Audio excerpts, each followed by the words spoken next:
દેશની સીમાઓ માતાના વસ્ત્ર સમાન છે. તેનું રક્ષણ કરવું દરેક ભારતીયની ફરજ છે. ભીષ્મ પિતામહ. નમસ્કાર દર્શક મિત્રો, સરહદ ન્યૂઝ ચેનલમાં આપનું સ્વાગત છે.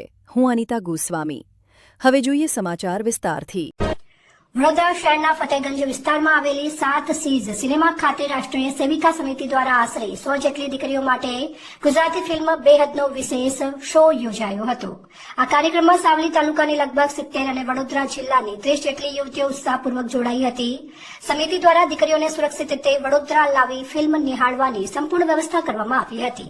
આયોજકોના જણાવ્યા મુજબ દીકરીઓને સમાજમાં વધતી અસામાજિક પ્રવૃત્તિઓ, છેતરપિંડી અને ખોટા પ્રલોભનોથી સાવચેત કરવા કાર્યક્રમ યોજાયો હતો. ફિલ્મ દ્વારા સાચા ખોટાનો ભેદ સમજવા અને માનસિક રીતે મજબૂત બનવાનો સંદેશ આપવામાં આવ્યો હતો.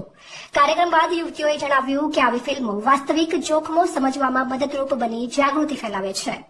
રાષ્ટ્ર સેવિકા સમિતિ દ્વારા અમે આ દીકરીઓ, બહેનો અને માતાઓને ગુજરાતી ફિલ્મ બેહદ ફિલ્મ જે છે એ ફતેગંજ વિસ્તારમાં મોલની અંદર 76ની અંદર જે છે એ પિક્ચર જોવા અમે આજે લઈ જઈ રહ્યા છે. કારણ કે આજે જે ઘટનાઓ બની રહી છે, અત્યારે તાજેતરની જે ઘટના છે કે એક વકીલ દીકરી જે છે પોતે વકીલાત હોવા છતાં પણ વિધર્મીને મોહ પાસમાં જાળમાં ફસાય છે.